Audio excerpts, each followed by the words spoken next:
வணக்கம். அறம் சொல்லும் திருக்குறள். கடவுள் வாழ்த்து. குறள் எண் 5. 5வது குறளை பார்ப்பதற்கு முன்பாக வள்ளுவரின் பெருமையை சுட்டும் சில தொடர்களை இன்று பார்ப்போம். வள்ளுவன் தன்னை உலகினுக்கே தந்து வான்புகழ் கொண்ட தமிழ்நாடு என்கிறார் பாரதியார். அதேபோல பாரதியார் யாமறிந்த புலவரிலே கம்பனைப் போல் வள்ளுவன் போல் இளங்கோவைப் போல் பூபினரில் யாங்கனுமே பிறந்ததில்லை, உண்மை வெறும் புகழ்ச்சியில்லை என்கிறார்.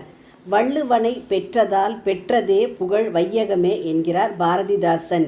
இப்படி புலவர்கள் பலரும் வள்ளுவ பெருந்தகையை பலவாறு போற்றி பாடியுள்ளார்கள். இப்போது கடவுள் வாழ்த்து. குறள் எண் 5. இருள் சேர் இருவினையும் சேரா இறைவன் பொருள் சேர் புகழ் புரிந்தார் மாட்டு. இந்த குறள்லையும் பொருள் எப்படி எடுக்கணும்னா, இறைவன் பொருள் சேர் புகழ் புரிந்தார் மாட்டு, இருள் சேர் இருவினையும் சேரா. இருவினை என்று சொன்னால் நல்வினை தீவினை, இருள் என்று சொன்னால் அறியாமை. மனிதன் அறியாமை என்ற இருளிலே சிக்கி தவிக்கின்ற பொழுது அவனுக்கு எது நல்லது எது கெட்டது என்று தெரிவது கிடையாது. வாழ்க்கையிலே தீவினை சேரக்கூடாது, சரி நல்வினை சேரலாம் அல்லவா? ஆனால் அங்கேயும் ஒரு சிக்கல் இருக்கிறது. இருளிலே மனிதன் இருக்கின்ற பொழுது அவனுக்கு என்ன செய்கிறோம் அப்படிங்கிறதே தெரியாது. இப்போது வீட்டுக்குள்ளே போகும்போது கரண்ட் கட் ஆயிடுது. நமக்கு வீட்டுக்குள்ளே இருக்கிற எந்த பொருளும் எங்கே இருக்குன்னு தெரியலை. சுவத்தில் போய் முட்டிக்கிறோம், ஒரு நாற்காலியில் போய் முட்டிக்கிறோம். முட்டி மோதி நம்ம வெளியில் வர மாதிரி தான் நம்ம அறியாமை என்ற இருளும் இருக்கிறது. நம்ம சாதாரணமாக சொல்கிறோம், கெட்டது செய்தால் பாவம் பெருகும், நல்லது செய்தால் புண்ணியம் பெருகும். நல்லது செய்யலாம் அல்லவா அப்படின்னு கேட்குறோம். கெட்டது செய்தால் பாவம் பெருகி அந்த பாவத்தை அனுபவிக்க மீண்டும் பிறவி எடுக்கிறோம்.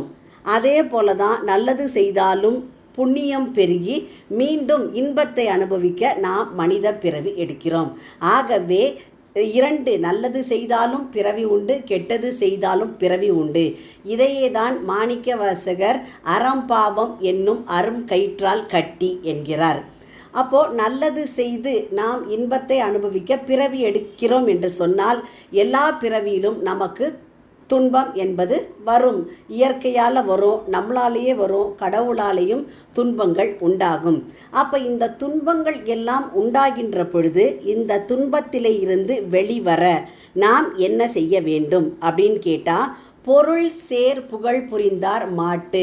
இந்த பொருள் அப்படி இந்த குறளில் இருக்கக்கூடிய இந்த பொருள் என்ற வார்த்தைக்கு அர்த்தம் என்ற ஒரு பொருளும் உண்டு.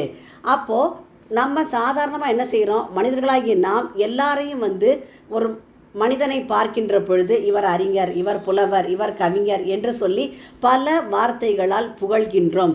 அது வெறும் புகழ்ச்சி சொற்கள் மட்டுமே.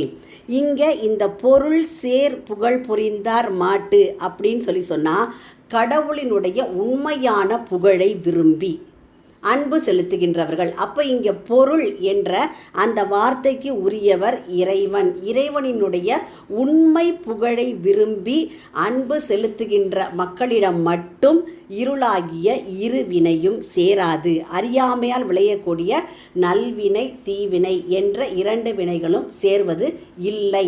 அப்போ என்னன்னா, இந்த பிறவியிலேயே நாம் எல்லாவற்றையும் அனுபவித்து இறைவனினுடைய திருவடிகளை சரணடைவோம் என்கிறார் வள்ளுவர். ஆகவே குறளினுடைய பொருள், கடவுளின் உண்மை புகழை விரும்பி அன்பு செலுத்துகின்றவர்களிடம் அறியாமையால் விளையக்கூடிய 2 வகை வினையும் சேர்வது இல்லை. மீண்டும் குறள். இருள் சேர் இரு வினையும் சேரா இறைவன் பொருள் சேர் புகழ் புரிந்தார் மாட்டு. உங்கள் இல்ல குழந்தைகளின் மனதிலே தினமும் ஒரு திருக்குறள் பதிய எங்கள் சேனலை சப்ஸ்கிரைப் செய்யுங்கள்.